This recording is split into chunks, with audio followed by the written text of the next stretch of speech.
पुणे के चर्चित hit and run case मामले में कल जुवेनाइल कोर्ट ने नाबालिग आरोपी को 5 जून तक चिल्ड्रन रिमांड होम में भेजने का आदेश दिया। वहीं दूसरी तरफ सेशंस कोर्ट ने इस मामले में गिरफ्तार कुल 6 लोगों को, जिसमें नाबालिग आरोपी का पिता बिल्डर विशाल अग्रवाल शामिल है, उसे 24 मई तक पुलिस हिरासत में भेजने का आदेश दिया है। दरअसल बीते रविवार के दिन पुणे के कल्याणी नगर इलाके में एक दर्दनाक हादसा हुआ। उस हादसे ने पूरे देश को झकझोर कर रख दिया। हादसा रविवार की रात करीब 1 से 2 बजे के बीच का है, जब एक तेज रफ्तार कार ने बाइक पर सवार एक युवक और एक युवती को टक्कर मार दी और हादसा इतना भयावह था कि मौके पर दोनों की मौत हो जाती है। जिनकी मौत इस हादसे में हुई है, उनकी पहचान अनीश अवधिया और अश्विनी कोष्ठा के नाम से की गई है। बताया जाता है कि ये दोनों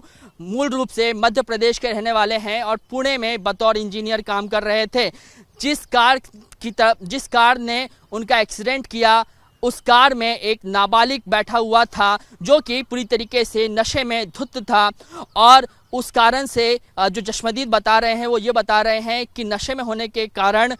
गाड़ी की रफ्तार जो है वो तेज़ थी। करीब 200 किलोमीटर प्रति घंटे की रफ्तार थी और चूंकि गाड़ी इतनी तेज़ रफ्तार थी तो ठोकर लगने के बाद, टक्कर लगने के बाद दोनों ही युवक युवतियों की मौके पर मौत हो जाती है। आपको बता दें कि ये जो पूरा वाकया है वो नाबालिग आरोपी से जुड़ा हुआ है, जहां पर कल्याणी नगर इलाके में नाबालिग आरोपी अपने दोस्तों के साथ रविवार के दिन चूँकि 12th का रिज़ल्ट उसका निकला था तो वो सेलिब्रेट करने के लिए 12th का एग्ज़ाम पास करने के बाद सेलिब्रेट करने के लिए वो अपने दोस्तों के साथ पार्टी कर लौट रहा था और उसी वक्त वो नशे में था और नशे में होने के बावजूद वो गाड़ी ड्राइव कर रहा था और रफ्तार इतनी तेज़ थी कि टक्कर लगने के बाद दोनों लोगों की मौत हो जाती है। हम आपको उस बाइक की भी तस्वीर दिखा रहे हैं जिस बाइक पर दोनों इंजीनियर सवार थे। वो भी किसी एक फ्रेंड के फंक्शन को अटेंड करके लौट रहे थे। ये पल्सर गाड़ी आप देखिए और इस कार की तस्वीर हम दिखाते हैं। इसी पोर्शे कार से वो एक्सीडेंट किया गया है। आप देखिए कि आगे और पीछे का हिस्सा पूरी तरीके से क्षतिग्रस्त हो गया है और इस कार की तस्वीर को देखते हुए और इस बाइक की तस्वीर को देखते हुए आप अंदाज़ा लगा सकते हैं कि ये हादसा जिस वक्त हुआ रहेगा तो मंजर कितना भयावह होगा। और इस कारण से पूरे पुणे में ही नहीं बल्कि पूरे देश भर में जो है लोगों के बीच में एक गुस्से का माहौल देखने को मिला, क्योंकि जब हादसे के बाद नाबालिग आरोपी को जुवेनाइल कोर्ट में पेश किया गया तो उसे महज 15 घंटों के अंदर ये कहकर बेल दे दिया गया कि वो 15 दिन तक ट्रैफिक पुलिस के साथ काम करेगा और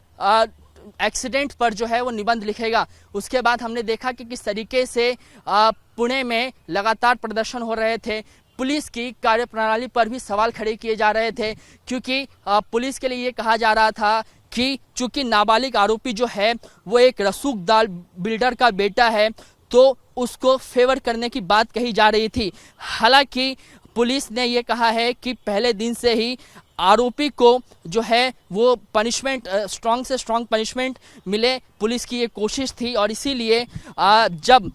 आरोपी को बेल दी गई तो पुलिस की तरफ से जुवेनाइल कोर्ट में एक रिव्यू एप्लीकेशन फाइल किया गया। उस रिव्यू एप्लीकेशन में ये कहा गया कि चूँकि आरोपी की जो उम्र है वो 17 साल 8 महीने की है और 18 साल होने में यानी कि एडल्ट होने में महज 4 महीने का वक्त जो है वो बचा हुआ है, ऐसे में कोर्ट हमें ये इजाज़त दे कि उसे एज एन एडल्ट ट्रीट कर उस पर आगे की कार्रवाई की जाए। हालांकि इस मामले में सुनवाई जो है वो नहीं हो पाई, लेकिन कोर्ट की तरफ से फिलहाल ये कहा गया है अपने पुराने आदेश को पलटते हुए कि जो नाबालिग आरोपी है वो 5 जून तक यानी कि अगले 14 दिनों तक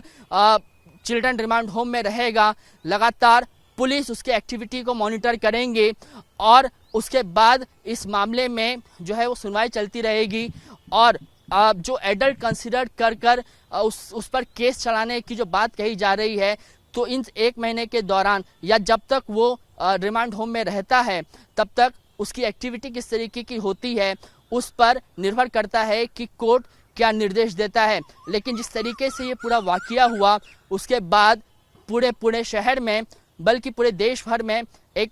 लोगों के बीच में गुस्सा पैदा हुआ और ये कहा जाने लगा कि क्या अमीरों के लिए और गरीबों के लिए क्या देश में दो अलग अलग कानून हैं। खुद कांग्रेस के जो नेता है राहुल गांधी, उन्होंने ये सवाल खड़े किए, वीडियो ट्वीट जारी करके ये कहा कि देश में अमीरों के लिए और गरीबों के लिए दो अलग कानून बनाए जा रहे हैं, ऐसा प्रतीत होता है। लेकिन अब इस पूरे मामले में पुणे पुलिस जो है वो काम कर रही है, क्राइम ब्रांच को ये पूरा मामला सौंपा गया है और पुलिस ने जब ये पूरा आउटरीच हुआ उसके बाद धाराएं जो है वो बदली गई। 304 के तहत ये मामला दर्ज किया गया था पहले, उसके बाद 185 ऑफ मोटर व्हीकल एक्ट जो है वो जोड़ दिया गया है और लगातार पुलिस की ये कोशिश है कि इस मामले में नाबालिग आरोपी को जो है वो कोर्ट की तरफ से एडल्ट कंसीडर करने की जो है वो उनकी बात मान ली जाए और उसके बाद ताकि इस मामले में उस पर एज एन एडल्ट मामला जो है वो चलाया जा सके। कैमरामैन अनिल संगारे के साथ कृष्णा ठाकुर, एबीपी न्यूज़ पुणे।